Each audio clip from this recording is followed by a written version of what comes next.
ملا کی آج کی نشست میں ہم بات کریں گے افغانستان کے حوالے سے. ظاہر ہے جب افغانستان کا معاملہ آتا ہے تو اس میں افغانستان کے جو اندرونی معاملات ہیں اور آج ہم ان کے اوپر جو ہے وہ نظر دوڑائیں گے، لیکن ساتھ ہی ساتھ پاکستان اور افغانستان کے تعلقات کا معاملہ بھی آ جاتا ہے. اس وقت جو ہے چونکہ نریندر مودی صاحب جو ہیں وہ پوٹن کے ساتھ ان کی ملاقات بھی کل ہوئی، اس حوالے سے جو اس وقت انڈیا کی کوشش ہے، جو انڈیا جس طریقے سے افغانستان کو دیکھ رہا ہے، روس جس طریقے سے افغانستان کو دیکھ رہا ہے، اور انڈیا اور روس کے جو دیکھنے کے حوالے سے جو اس وقت اختلافات ہیں وہ بھی ایک اہم چیز ہے. کس طریقے سے یہ چیزیں انفولڈ ہوں گی، اور افغانستان اس لیے کہ جو کابل میں جو ایک دھماکہ ہوا، اس دھماکے کی اس میں 90 لوگ جو ہے وہ جاں بحق ہوئے، 400 کے قریب زخمی ہوئے، اور وہ بہت ہی ایک حساس علاقے میں ہوا. اور اب تک کی اطلاعات کے مطابق وہ ایک واٹر ٹینکر کے اندر جو ہے بارودی مواد نصب تھا. وہ واٹر ٹینکر جو ہے وہ اس حساس علاقے تک کیسے پہنچا، یہ بھی ایک بڑا سوال ہے. جو افغان طالبان کے ترجمان جو ہے اس نے یہ کہا ہے کہ اس کا ہمارے ساتھ کوئی تعلق نہیں. عام طور پہ داعش جو ہے وہ اس قسم کے حملے کرتی رہی ہے، لیکن داعش نے بھی ابھی تک اس کی ذمہ داری قبول نہیں کی. ابھی تک کسی نے ذمہ داری قبول نہیں کی، لیکن دھماکے کے بعد نیشنل ڈائریکٹوریٹ آف سیکیورٹی جو افغانستان کی انٹیلیجنس ایجنسی ہے، انہوں نے یہ دعویٰ کیا کہ یہ حقانی نیٹ ورک نے یہ حملہ کروایا ہے، اور یہ حملہ انٹر سروسز انٹیلیجنس کے ایما پر کروایا. اب یہ بھی ایک سٹینڈرڈ لائن ہے، جب بھی افغانستان میں کوئی واقعہ ہوتا ہے اس کا الزام فوراً پاکستان پہ دھر دیا جاتا ہے.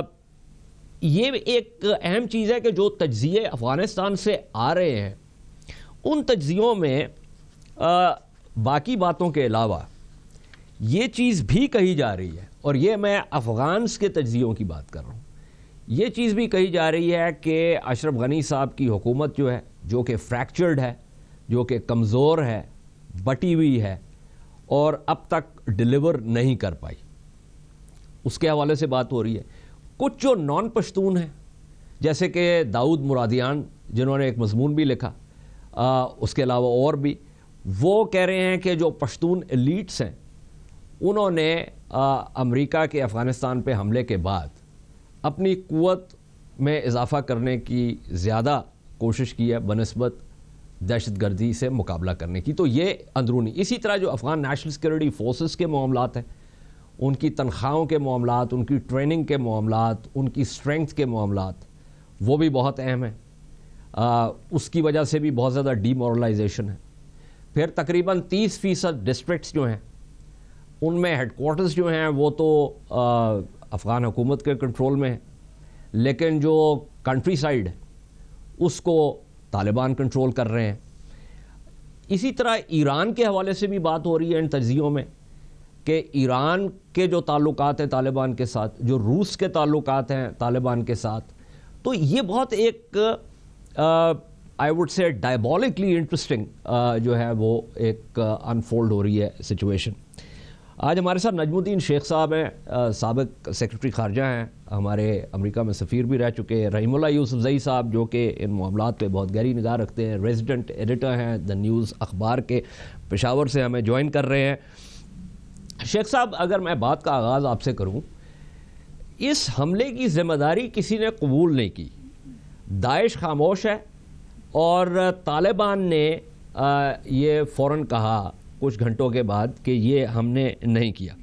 ابھی تک یہ بھی نہیں معلوم ہو سکا کہ ایکچوئل ٹارگٹ کیا تھا، کیونکہ جس جگہ پہ یہ ہوا ہے وہاں سے صدارتی محل بھی بہت قریب ہے، وہاں سے امریکی جو سفارت خانہ ہے وہ بھی قریب ہے. یہ بھی بات ہو رہی ہے کہ دیر از اے پاسبلٹی کہ یہ پریمیچور ڈیٹونیشن ہوئی ہے. How do you look at it sir? دیکھیے، جہاں تک مجھے جو فیکٹس ملے ہیں اس سے یہ لگتا ہے کہ اس حساس علاقے میں پہنچا کیسے اس کی ابھی کوئی ایکسپلیشن نہیں ہے، لیکن اس کو روکا گیا. حساس علاقے کی ابتدائی محلے میں اس کو روکا گیا، اور اس کی وجہ سے وہ اپنے ٹارگٹ پر نہیں پہنچا.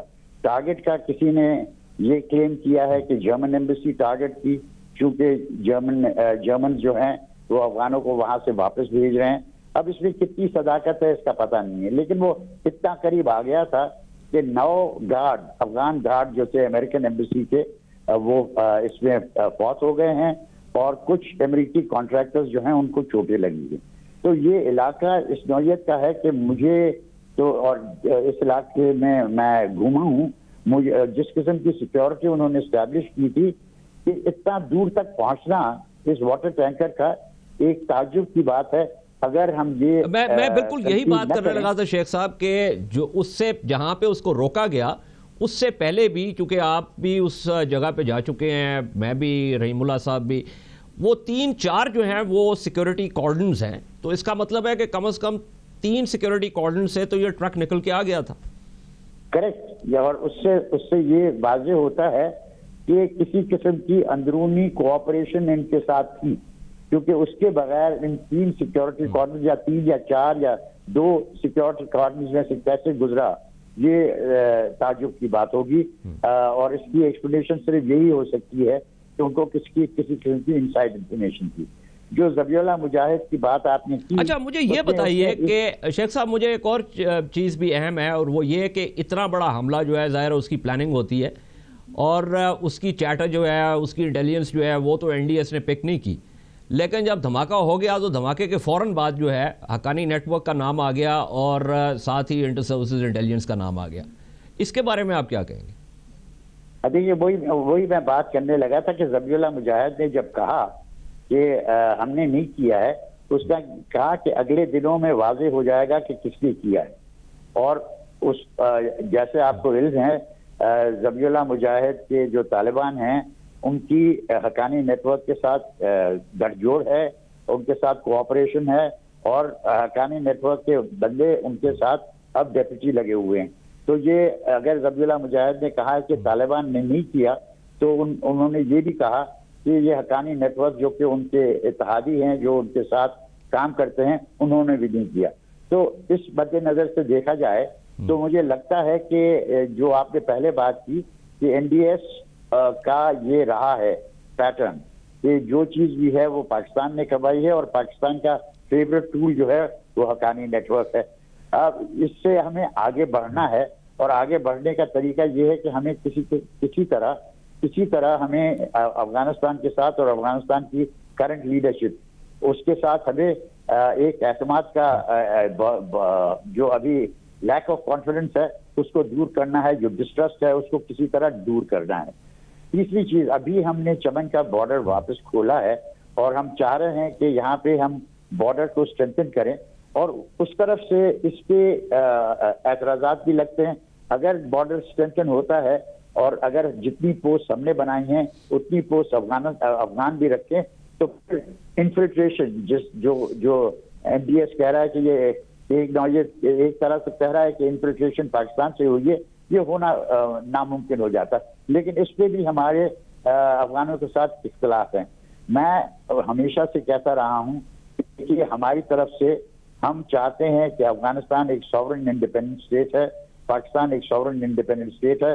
ان کی آمد و رفت جو ہے وہ اسی نوعیت کی ہونی چاہیے جیسے کہ 2 انڈیپینڈنٹ ساورن اسٹیٹس کے درمیان ہونی چاہیے.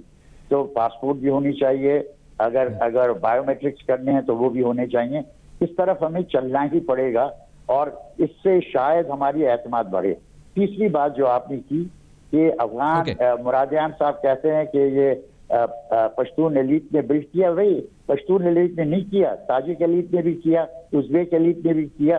جو انویژن ہوئی جب امریکنز آئے تو امریکنز نے ان سب وار لارڈز کو فارغ کر دیا, آزاد کر دیا, جن کو طالبان نے ڈھکا ہوا تھا, جن کو دبایا ہوا تھا. اور وہ ہر نوعیت کے تھے, پشتون بھی تھے, ازبیک بھی تھے, تاجک بھی تھے, اور انہوں نے سب نے اپنی اپنی کنگڈمز بنائی ہیں. ابھی اگر آپ عطا محمد نور کو دیکھیں, بلخ میں یہ واقعہ تو ہوا, لیکن عطا محمد نور کو اشرف غنی صاحب ہٹا نہیں سکتے. دوسری جگہ اسماعیل ہیں, ان کو کوئی ہٹا نہیں سکتا. تو یہ چیزیں جو ہیں یہ سارے جو پولیٹیکل ایلیٹ ہے وہ صرف پشتون نہیں ہے, وہ ازبیک بھی ہے, وہ تاجک بھی ہے. Correct, you absolutely right. میں نے تو صرف ایک وہ پیش کیا تھا کہ جو نان پشتون تجزیہ کار ہیں وہ اس وقت کیا کہہ رہے ہیں. But let me go to Rahimullah Yusufzai صاحب. رحیم اللہ صاحب, اس میں دو تین, ایک تو جو تھوڑا سا ہمیں بتائیں جو یہ دھماکے کے حوالے سے جو بات, لیکن اس کے علاوہ جو ایک اہم بات جو بات کر رہے ہیں اس وقت شیخ صاحب, کابل کے ساتھ ہاتھ بڑھانے کی. چمن کا بھی ذکر کیا لاسٹ ٹائم جب میں نے پروگرام کیا تھا تو وہ یہاں سے بیٹھ کے کیا تھا, اس کے بعد میں چمن گیا, وہاں پہ قلی جہانگیر اور قلی لقمان گیا, وہاں پہ زیرو لائن پہ کھڑے ہو کے دیکھا, وہاں پہ لوگوں سے بات کی اور معلوم پڑا کہ وہاں پہ افغان پولیس کے لوگ کس طرح گھس کے آئے ہمارے علاقے میں, مورچہ بندی کی اور اچانک ہم پہ فائر کیا. اور یہ بھی بات پتہ چلی کہ یہ لوکل ڈائنامک نہیں تھی, it was part of the broader strategy جو کابل کی ہے, جو کہ انٹرنیشنل بارڈر کے حوالے سے ہے, جس کو وہ ڈیورینڈ لائن کہتے ہیں. تو ایک تو تھوڑا سا یہ بھی بتائیے کہ کابل کے ساتھ جو ہے وہ ہاتھ کیسے بڑھایا جا سکتا ہے given this kind of aggression from Kabul. جی بالکل, میں سمجھتا ہوں کہ پاکستان نے کافی کوششیں کر لی ہیں, لیکن کوششوں کو روکنا نہیں چاہیے, کیونکہ افغانستان کی حکومت جو ہے وہ ہم سے بہت زیادہ ناراض ہے, بہت غصے میں ہے. وہ ہمارے جو تحفظات ہیں ان کو اہمیت نہیں دیتے, لیکن اپنی بات ہر وقت کرتے ہیں اور پاکستان کے اوپر الزام تراشی کرتے ہیں. آپ نے جو ذکر کیا یہ چمن بارڈر کا, قلی لقمان, قلی جہانگیر, وہاں پہ جو افغانستان کی حکومت کی طرف سے جارحیت ہوئی, پھر پاکستان نے جوابی کارروائی کی ہے. دیکھیں اس واقعے کے فوراً بعد جو قندھار ریجن کے پولیس سربراہ ہیں جنرل عبدالرازق, جو پاکستان مخالف کے طور پر مشہور ہیں, انہوں نے بڑے یعنی ایک ایروگنس سے کہا کہ ہم نے پاکستان کو سبق سکھا دیا ہے اور ہم یہ دو گاؤں جو ہیں یہ ہمارے ہیں, ہم ان کو کبھی بھی پاکستان کے حوالے نہیں کریں گے. اور انہوں نے یہ بھی کہا کہ پاکستان نے یہ پیشکش کی, پاکستان نے وہ پیشکش کی, لیکن ہم نہیں مانے. تو وہاں پہ اس طرح کا ایک نیریٹو ہے اور جنرل عبدالرازق اور باقی لوگ اس کو بڑھا رہے ہیں. یہ سارے پشتون ہیں, یہ کوئی غیر پشتون نہیں ہیں, یہ سارے جو ہمارے بارڈر کے اوپر ہیں یہ سارے پشتون قبائل ہیں, پشتون ایلیٹ ہے, پشتون وہاں پہ حکومت کر رہے ہیں. تو ایک تو یہ ہے کہ یعنی ہم کوششیں کر رہے ہیں, کرنی چاہیے, لیکن کب تک کوئی مثبت جواب افغانستان کی طرف سے آئے گا؟ ابھی تک نہیں آیا. آپ دیکھیں اس سے فوراً پہلے بیجنگ میں ایک 6 فریقی کانفرنس ہوئی تھی, چین, پاکستان اور افغانستان. چین نے ثالثی کی تھی, اس میں یہ تھا کہ پریکٹیکل سٹیپس لیے جائیں, اس کے بارے میں کوئی بات کی جائے, خاص طور پہ اقتصادیات میں. تو ایک طرف وہ کوششیں ہو رہی ہیں. پاکستان نے 3 ڈیلیگیشن بھجوائے کابل, 2 فوجی اور 1 سیاسی. اور سیاسی ڈیلیگیشن میں بڑے اہم لوگ تھے, سیاسی جماعتوں کے سربراہ تھے, پارلیمنٹ کے ارکان تھے. تو پاکستان نے پہل کی ہے, پاکستان نے کوشش کی. اس کے جواب میں 1 فوجی ڈیلیگیشن افغانستان سے پاکستان آیا. تو پھر اشرف غنی کو دعوت دی گئی, ڈاکٹر عبداللہ کو تو کئی بار دعوت دی گئی کہ وہ پاکستان کا دورہ کریں, وہ نہیں آئے, وہ انکار کر رہے ہیں. تو میرے خیال میں اب یہ ہے کہ اب کیا کیا جائے. پاکستان کی تو کوشش یہ ہے کہ وہ الزام تراشی کا جواب الزام تراشی سے نہ دے, کیونکہ پاکستان کی یہ خواہش ہے اور کوشش ہے کہ افغانستان مزید بھارت کے کیمپ میں نہ چلا جائے. اس کے لیے ہم ساری کوششیں کر رہے ہیں. فی الحال تو ہماری کوششیں کامیاب نہیں ہو رہی, لیکن جب بھی ہم نے دیکھا ہے کہ کوئی جب بڑی کوشش ہوتی ہے بات چیت کے لیے, معاملات کو سدھارنے کے لیے, پھر کوئی نہ کوئی واقعہ ہو جاتا ہے, جس طرح کل کا واقعہ ہوا. اب یہ جو کابل میں واقعہ ہوا, آپ نے اس کے اوپر بات کر لی ہے کافی حد تک, لیکن جو آپ نے سوال اٹھایا وہی سوال میرا ہے کہ یہ واٹر ٹینکر میں اتنا سا بارود ڈال کر, کوئی کہہ رہا ہے 1500 کلو گرام بارود تھا, یہ کابل کے وسط میں اس علاقے میں پہنچا جو سب سے محفوظ ترین ہے پورے افغانستان میں. یہ وزیر اکبر خان کا علاقہ ہے, پوش علاقہ ہے, یہاں پر عمرا رہتے ہیں, یہاں پہ حکمران رہتے ہیں, یہاں پہ سفارت خانے ہیں, یہاں پہ بین الاقوامی اداروں کے دفاتر ہیں. اور ٹارگٹ میرے خیال میں وہی تھا کہ اندر جا کر دھماکہ کیا جائے. اندر وہ نہیں جا سکا, اس کو روک لیا گیا, اس نے اپنے آپ کو اڑا دیا, اور اس لیے اتنے لوگ مرے کیونکہ یہ ایک بڑا ہی مصروف ترین علاقہ ہے. اس سے پہلے پچھلے سال کابل میں شاہ شہید میں ایک بازار میں اس طرح کا واقعہ ہوا تھا، اس میں بھی کافی ہلاکتیں ہوئی تھیں، لیکن جو کل واقعہ ہوا اس سے بڑا واقعہ افغانستان میں کابل شہر میں اتنا بڑا واقعہ نہیں ہوا، اور ظاہر ہے کافی لوگوں کا غم و غصہ ہے، اور غم و غصے کا اظہار آج ہوا ہے۔ آج جو مظاہرے کابل میں ہو رہے ہیں وہ صدارتی محل جس کو ارگ کہتے ہیں اس کے باہر ہوئے ہیں۔ بالکل، وہ میں نے جیسے کہا کہ بہت زیادہ جو ہے ایک وہ غم و غصہ اس حوالے سے بھی ہے کہ اشرف غنی صاحب کی حکومت جو ہے وہ بہت کمزور ہے اور فریکچرس ہے۔ لیکن رحیم اللہ صاحب، میں وقفے سے پہلے میں ذرا شیخ صاحب کی طرف واپس جانا چاہتا ہوں۔ شیخ صاحب، اس کے اندر ایک اہم چیز یہ ہے، جیسے میں نے کہا کہ مودی اور پوٹن کی جو ملاقات، روس کا اس وقت انڈیا کا جو ایک معاملہ ہے وہ طالبان کے حوالے سے بھی، آئی ایس کے حوالے سے بھی وہ ایک بالکل واضح ہے۔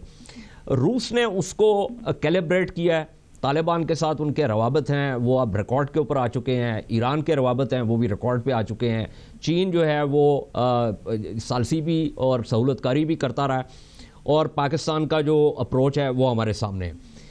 گیون دس، آپ اس کو کس طرح دیکھتے ہیں کہ اگر ریجنل پاورز جو 4 ہیں وہ اس بات پہ کسی بات پہ اتفاق رائے کر لیتی ہیں اور کابل کو بھی پل ان کرتی ہیں، do you think that is the way forward? That is the only way forward. دیکھیے، ہندوستان اور روس میں جو اختلاف ہے وہ یہ ہے کہ روس سمجھتا ہے کہ اگر داعش کو کنٹرول کرنا ہے یا داعش کو ڈیفیٹ کرنا ہے، اور روس جو ہے وہ داعش سے زیادہ گھبراتا ہے کیونکہ 20% سے زیادہ اس کی اپنی پاپولیشن جو ہے وہ مسلمان ہے۔ انہوں نے دیکھا ہے کہ داغستان سے، تتارستان سے اور مسلم ریپبلکس جو ان کی ہیں وہاں سے لوگ سیریا پہنچے ہیں، عراق پہنچے ہیں، اور وہ داعش کی طرف سے لڑ رہے ہیں، اور ان کو یہ خدشہ ہے کہ یہ بلا، یہ انفیکشن جو ہے وہ پھر ان کی ریپبلکس میں پہنچے گی، اور اس کی وجہ سے داعش کو کہیں پہ بھی بڑھتا ہوا نظر نہ آنا چاہیے۔ دوسری چیز کہ طالبان، روس کو بھی یہ یقین ہے اور شاید ایران کو بھی یہ یقین ہے، جیسے پاکستان کو یقین ہے، کہ طالبان جو ہیں ان کی دلچسپی صرف افغانستان تک محدود ہے، ان کے کوئی انٹرنیشنل کسی قسم کی اسکیم نہیں ہے، کسی قسم کی ماسٹر پلان نہیں ہے۔ تو اگر افغانستان میں مفاہمت ہو جاتی ہے اور افغان گورنمنٹ اور طالبان کو کسی طرح سے بات کروائیں اور کسی پاور شیئرنگ ارینجمنٹ پہ آ جائیں جس میں کانسٹیٹیوشن کے کچھ حصے جیسے ہیں ویسے رہیں گے، کچھ حصوں میں تبدیلیاں آئیں گی، اور جس کی ایک بنیاد یہ بھی ہوگی کہ بھائی کسی قسم کی تاریخ طے کریں جبکہ جو خارجی پریزنس ہے افغانستان میں وہ نکل جائے۔ یہ چیزیں ہیں جس میں مفاہمت کے ایلیمنٹس ہیں، لیکن ان ایلیمنٹس کو پہ بھرنے کے لیے ضروری ہے کہ جو لوکل ریجنل پاورز ہیں وہ اس طرف چلیں۔ لیکن سب سے بڑی چیز، سب سے بڑی رکاوٹ نہیں لیکن ایک فیکٹر جو ہے اس کو مد نظر رکھنا ہے، وہ یہ کہ اس وقت افغانستان میں 3,50,000 کے قریب افغان نیشنل سیکیورٹی فورسز ہیں، ان کی تنخواہیں اور ان کی رہنے سہنے کے لیے $4 ارب سے زیادہ کی ضرورت ہے، جس میں سے افغانستان شاید $0.5 ارب دینے کی وعدے کیے ہیں، لیکن اس میں میں سمجھتا ہوں کہ وہ $0.5 ارب یا $500 ملین دینے کی بھی صلاحیت نہیں ہے۔ تو اگر یہ ایکسٹرنل اسسٹنس بند ہو جاتی ہے تو یہ سب ڈی موبلائز ہو جائیں گے، اور پھر جس قسم کا کیوس افغانستان میں ہوگا اس کو دیکھتے ہوئے آپ کو آج کی جو صورتحال جو بہت بری ہے وہ تو سنڈے پکنک معلوم ہوگی۔ تو یہ ضروری ہے کہ یہ جو مفاہمت کی طرف بالکل شیخ صاحب، میں نے I have to take a break. Let me come. میں بریک سے، وقفے سے واپس آ کے آپ نے جو بات کی ہے بہت اہم ہے، اس میں کچھ اور سوالات بھی ہیں کہ امریکہ جو ہے اس کا اور اس کے اتحادیوں کا جو معاملہ ہے، ٹرمپ صاحب کے نیو نیٹو ہیڈ کوارٹرز جانے کے بعد، ان کی تقریر کے بعد، اور پھر یہ جو کلائمیٹ کا جو معاہدہ ہے اس سے نکلنے کے بعد یورپ اور امریکہ کا ایک کٹ کس طرح ہوگا، آرٹیکل 5 کا معاملہ بھی ہے، اس کے حوالے سے بھی میں آپ کے پاس آؤں گا، but after this break.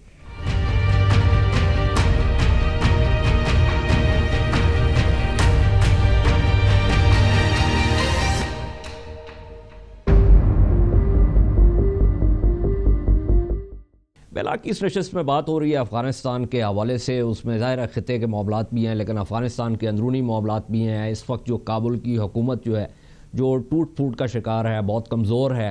Afghan security forces جو ہیں ان کی تنخواہیں، ان کی ٹریننگ، ان کا جو بجٹ ہے، افغانستان جو ہے وہ خود سے اتنی 3.5 لاکھ کی جو ANSF جو ہے اس کو افورڈ نہیں کر سکتا، اور دنیا کس وقت تک جو ہے یہ پیسہ دے گی، یہ بھی بہت ایک اہم سوال ہے۔ اور اس کے اندر جو انسائڈر جو معاملات ہیں، جو بلخ میں جو معاملہ ہوا اس کے بارے میں بھی بات ہو رہی تھی کہ انسائڈر جو ہے وہ جو سہولت کاری تھی حملہ آوروں کے پاس۔ اسی طرح جیسے ابھی ہم وقفے سے پہلے بات کر رہے تھے کہ کابل کے اتنے حساس علاقے میں 3-4 سیکیورٹی کارڈنز جو ہے وہ کراس کر کے وہ ٹرک جو ہے وہ ٹینکر کیسے پہنچا، اس کے اندر بھی کوئی انسائڈر کلیوژن کا ایلیمنٹ ہو سکتا ہے۔ رحیم اللہ صاحب، آپ یہ دیکھ رہے ہیں چونکہ ایک تو کابل میں آپ کے ٹریک 2 کے جو ہے نا آپ کی کانفرنسز ہیں چین کے ساتھ بھی اور پھر ٹرائی لیٹرل بھی، تو مجھے ذرا یہ بتائیں کہ سوچ اس وقت کیا ہے چین میں، اور جو آپ کا یہ ٹرائی لیٹرل ہے اس میں کوئی ایسی سجیسٹن سامنے آئی ہیں کہ جس سے اس وقت جو زمینی حالات ہیں ان سے نبرد آزما ہوا جا سکے، ان کو سلجھایا جا سکے؟ دیکھیں، چین میں ابھی 2 قسم کے کام ہو رہے ہیں۔ ایک تو جو ٹریک 2 ہے ٹرائی لیٹرل وہ کروا رہے ہیں، اس میں افغان ہیں، چینی ہیں، پاکستانی ہیں، اور ایک پھر وہ سرکاری بھی ایک ٹریک 1 ٹرائی لیٹرل بھی کروا رہے ہیں، اس میں بھی تینوں ملک کے سرکاری افسران ہیں۔ تو چین کی یہ بڑی خواہش ہے، بڑی کوشش ہے کہ پاکستان اور افغانستان میں امن قائم ہو جائے۔ اس کے لیے ضروری ہے کہ پاکستان اور افغانستان کے تعلقات بہتر ہو جائیں۔ چین ہر قسم کی ضمانتیں یا سرمایہ کاری کرنے کو تیار ہے، لیکن وہ افغانستان میں سرمایہ کاری تب کریں گے جب افغانستان میں امن قائم ہوگا۔ ایک جو اور ان کو دلچسپی ہے وہ یہ ہے کہ چین میں چین مخالف عناصر کو، یعنی افغانستان میں چین مخالف عناصر کو پناہ نہ ملے۔ ان کا جو ایسٹ ترکستان اسلامک موومنٹ ہے یا IMU ہے یا IS ہے، وہ کافی سمجھتے ہیں کہ ان کا راستہ روکنا چاہیے۔ افغانستان نے چین کے ساتھ تعاون بھی کیا ہے۔ ہمیں اطلاع یہ ہے کہ کم از کم 2 یا 3 چینی مسلمان جو افغانستان میں گرفتار ہوئے وہ افغانستان نے چین کے حوالے کر دیا ہے، اور چین کو بڑا اس کے اوپر اطمینان ہے کہ افغان حکومت ان سے تعاون کر رہی ہے اور پاکستان بھی ان سے تعاون کر رہا ہے۔ تو دونوں ملک چین کے لیے بڑے اہم ہیں۔ پاکستان پرانا دوست ہے، CPEC کے حوالے سے بہت بڑی سرمایہ کاری ہو رہی ہے۔ افغانستان میں بھی چین کی خواہش ہے کہ وہ سرمایہ کاری کرے۔ تو ایک تو یہ ایک ان کا مقصد ہے۔ افغانستان کو بھی چین کی ضرورت ہے، سرمایہ کی ضرورت ہے، اور وہ سمجھتے ہیں کہ چین پاکستان کے اوپر دباؤ ڈال کر افغانستان میں امن قائم کروا سکتا ہے۔ ان کی یہ ایک سوچ ہے۔ پاکستان کی سوچ یہ ہوگی کہ چین کا کافی گڈ ول ہے افغانستان میں، تو وہ افغانستان کی حکومت کو سمجھائے گی اور پاکستان کے قریب لانے کی کوشش کرے گی۔ تو میرے خیال میں اس طرح کے لوگوں کے سوچ ہے کابل میں، بیجنگ میں اور اسلام آباد میں، لیکن ظاہر ہے لیکن اس میں مجھے یہ بتائیں کہ چین اور روس جو ہیں وہ اور ایران بھی وہ ایک تخصیص کر رہے ہیں داعش اور طالبان کے درمیان، یعنی طالبان کے ساتھ ان کے روابط ہیں اور ان کا خیال یہ ہے کہ طالبان کو کسی سیاسی طریقے سے جو ہے وہ ایک مفاہمت ہو سکتی ہے، جبکہ داعش کے حوالے سے ان کو بہت ایک کلیئر ان کا پرسپیکٹو یہ ہے کہ داعش کے خلاف جو ہے وہ لڑنا ہے۔ لیکن کابل کی حکومت جو ہے، میرا جو اس وقت کم از کم تاثر جو ہے وہ یہ ہے کہ کابل کی حکومت یہ جو تخصیص ہے اس کو تسلیم نہیں کرتی۔ ہاں بالکل، کابل کی حکومت اس کو بات کو نہیں مانتی، انڈیا کی حکومت اس بات کو نہیں مانتی۔ انڈیا سمجھتی ہے کہ روس نے، چین نے، باقی لوگوں نے جو فیصلہ کر لیا ہے کہ اصل دشمن جو ہے وہ داعش ہے، طالبان نہیں ہے، وہ کہتے ہیں یہ سوچ غلط ہے۔ ویسے بھی انڈیا جو ہے وہ طالبان کے ساتھ افغان حکومت کے مذاکرات کے حق میں نہیں ہے، وہ سمجھتے ہیں کہ طالبان پاکستان کے دوست ہیں۔ تو یہ ان حالات میں ہم سمجھتے ہیں کہ انڈیا کوشش کرے گا کہ یہ مذاکرات نہ ہو سکیں. انڈیا کی کوشش ہوگی کہ طالبان اصل دشمن ٹھہریں. داعش جو ہے وہ کوئی اتنی بڑی طاقت نہیں ہے، ان کا یہ خیال ہے. آپ دیکھیں کہ چین اور روس جو ہیں وہ طالبان کے ساتھ ان کے رابطے کئی سالوں سے ہیں. چین کے تو بڑے پرانے ہیں، لیکن طالبان بھی کوئی میرے خیال میں اناڑی نہیں ہیں. طالبان بھی اپنی اہمیت کو کیش کرنے کی کوشش کر رہے ہیں. وہ ظاہر ہے ان کو لیجیٹیمیسی مل رہی ہے، ان کو امداد بھی ملے گی، پاکستان کا ان کے اوپر دباؤ بھی کم ہوگا، اور چین اور روس اگر چاہیں گے تو بالآخر امریکہ کو راضی کر کے ان کے نام بھی UN سیکیورٹی کونسل کی بلیک لسٹ سے نکال لیں گے. تو طالبان کو بھی بڑے فائدے ہیں. حالانکہ طالبان کے اوپر تنقید ہوئی ہے کہ روس کے خلاف تو افغان عوام نے جہاد کیا تھا، اب طالبان جو ہے وہ ابھی روس کی دوستی کر رہے ہیں. یا یہ بھی طالبان کے اوپر طنز ہوتی ہے کہ وہ ایران کے ہاتھوں میں کھیل رہے ہیں، لیکن جنگ ہو رہی ہے. میں تو سمجھتا ہوں کہ یہ ان کے حوالے سے اگر دیکھا جائے تو یہ حکمت عملی جو ہے یہ بہت ہوشیاری کا ثبوت وہ دے رہے ہیں. اور جو آپ نے بات کی کہ وہ اناڑی نہیں ہے، میں آپ سے بالکل اتفاق کرتا ہوں. And on this note let me go back to Sheikh صاحب.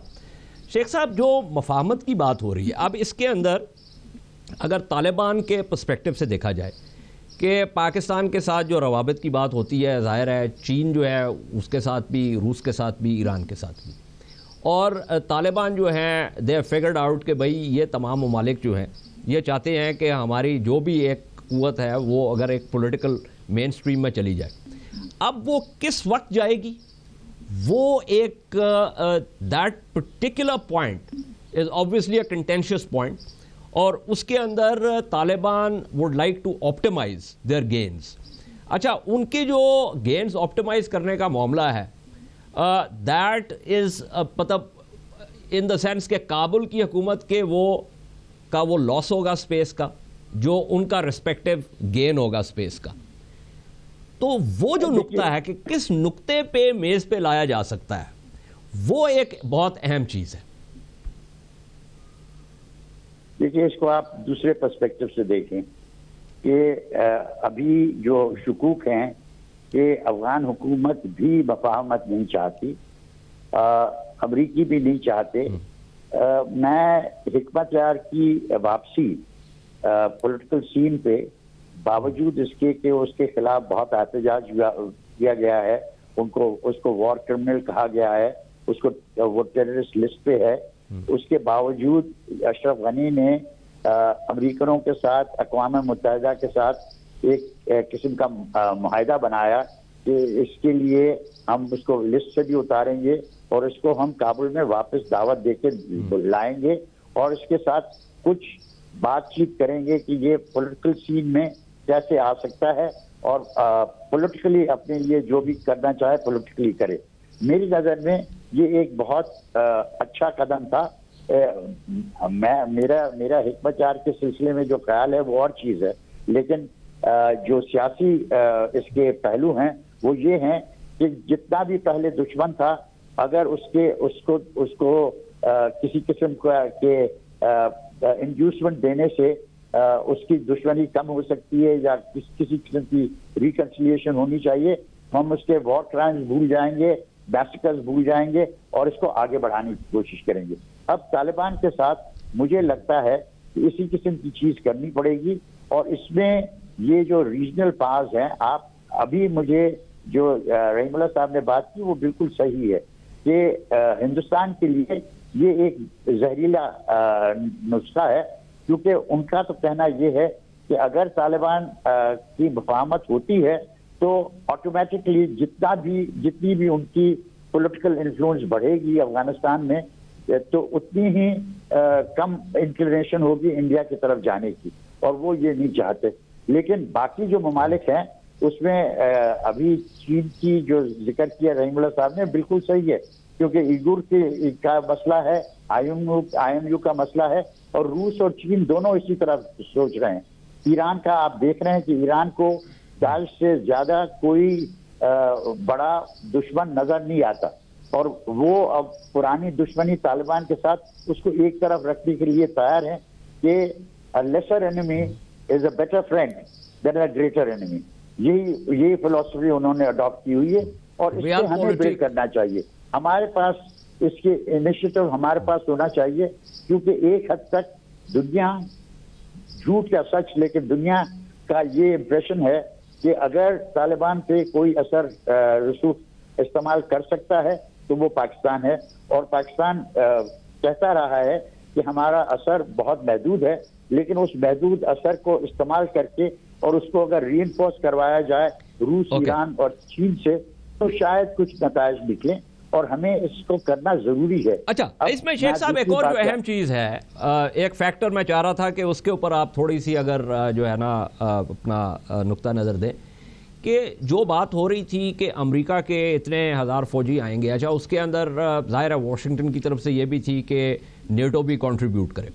اب جو اس وقت صورتحال ڈیولپ ہو رہی ہے, جو انٹرا نیٹو بھی اور دوسرا جو یہ کلائمیٹ چینج کے حوالے سے, اب اس میں آپ سمجھتے ہیں, اور جو آرٹیکل 5 کے حوالے سے بھی بہت بات ہو رہی ہے کلیکٹیو ڈیفنس مجھے یقین ہے, اس میں آپ کیا دیکھ رہے ہیں کہ یہ جوائنٹ فرنٹ جو ہے یہ اب آ سکتا ہے, یا بٹ دس از اوور؟ نو دیکھیے, یہ سب چیزیں ہیں جو کہ امریکہ اور یورپ کے درمیان ایک اختلاف کا باعث بنیں گی, لیکن جہاں تک افغانستان کا تعلق ہے, وہ یورپین فیصلہ کر چکے تھے کہ جب نیٹو میں آئیں گے ٹرمپ صاحب, اور ٹرمپ صاحب بتائیں گے کہ میں اتنے فوج بھیج رہا ہوں, تو وہ کہیں گے کہ جیسا پہلا ریشو تھا ویسے ریشو پہ ہم چلیں گے. ابھی صرف آسٹریلیا نے ایک اناؤنسمنٹ کی ہے کہ ہم 30 بندے اور ایڈ کریں گے تو ہماری فورس جو ہے وہ 300 ہو جائے گی, لیکن اس کے لیے وہ تیار ہیں. صرف یہ ہے کہ امریکہ میں میک ماسٹر نے اور میٹس نے ابھی تک اپنی پوری ریکمنڈیشن ٹرمپ تک نہیں پہنچائی ہے. میرا اپنا اندازہ یہ ہے کہ نکلسن, میک ماسٹر, میٹس مل کے کہیں گے کہ ہم 3, میرے دماغ میں تو یہ ہے کہ 3 نہیں لیکن 5 ہم بھیجیں گے, کہ ہم کم از کم ہر بٹالین میں ہم ٹریننگ اور ایڈوائزری کیپیسٹی بھر سکیں, اور کم از کم اس کو جو ابھی صورتحال بگڑتی ہوئی ہے اس کو اسٹیبلائز کریں. مجھے نہیں لگتا کہ وہ کریں گے وہ چیز جس کی ضرورت ہے. شیخ صاحب, let me go back to, program کا وقت بھی ختم ہو رہا ہے, let me go back quickly to Rahimullah Yusufzai صاحب. رحیم اللہ صاحب, بہت مختصر وقت رہ گیا میرے پاس, یہ بتائیے کہ یہ جو اسٹیبلائزیشن کا یہ جو منصوبہ ہے, یہ آپ سمجھتے ہیں کہ یہ کارآمد ہوگا, اس کا یہ پاسبلٹی ہے کہ اسٹیبلائز کیا جا سکے؟ اگر ہم پرانی تاریخ کو دیکھیں تو اس کے حوالے سے تو نظر ایسا محسوس ہوتا ہے کہ شاید یہ ممکن نہ ہو, ایک بات. اور دوسرا, کوئکلی مجھے یہ بتائیں کہ جو افغانستان کو چلانے کا خرچہ ہے, جس میں سیکورٹی فورسز بھی ہیں, جس میں افغان میڈیا بھی ہے, جس میں افغان حکومت بھی ہے, کتنے عرصے تک آپ کا خیال ہے دنیا اس میں پیسے ڈالتی رہے گی؟ جی بالکل, میں یہ سمجھتا ہوں کہ اگر صدر ٹرمپ نے بالآخر یہ فیصلہ کر لیا, اور یہ فیصلہ متوقع ہے کہ وہ مزید کچھ فوجیں افغانستان بھجوائیں گے اور نیٹو کے اتحادی بھی ان کا ساتھ دیں گے, تو یہ ایک علامتی قسم کا اقدام ہوگا, یہ سمبولک ہے. یعنی ان کو بھی پتہ ہے کہ 5,000, 8,000, 10,000 فوجوں کو لے کر وہ کوئی اتنا بڑا وہاں پہ کام نہیں کر سکتے. طالبان کے مومنٹم کو روکنا ہے ان گرمیوں میں, یہ مقصد ہے. مومنٹم کو میرے خیال میں وہ نہیں روک سکتے. البتہ جو بڑے شہر ہیں طالبان ان کے اوپر شاید قبضہ نہیں کر سکیں گے, اور ویسے بھی طالبان پرائیویٹلی یہ کہتے ہیں کہ ہمارا مقصد یہ نہیں ہے کہ ہم کسی شہر کے اوپر قبضہ کریں اور شہر کا نظام چلائیں. وہ کہتے ہیں کہ یہ ہمارے پاس وسائل نہیں ہے. جو دوسری بات آپ نے کی, تو میرے خیال میں جو ان کا خرچہ ہے, جو کچھ ہو رہا ہے, امریکہ اور اس کے اتحادی اتنا آگے بڑھ چکے ہیں, اتنا لمبا عرصہ ہو گیا ہے کہ وہ فی الحال پیچھے نہیں ہٹیں گے. میرے خیال میں 2020 تک بہت بہت شکریہ. پروگرام کا وقت ختم ہو گیا. نجم الدین شیخ صاحب, تھینک یو سو مچ. رحیم اللہ یوسفزئی صاحب, تھینک یو سو مچ. بات ہو رہی تھی افغانستان کے حوالے سے, میرے مہمانوں کا تجزیہ آپ کے سامنے ہے. آج کے پروگرام کا وقت ختم ہوا, کل ملاقات ہوگی, تب تک لیے اجازت دیجیے. خدا حافظ.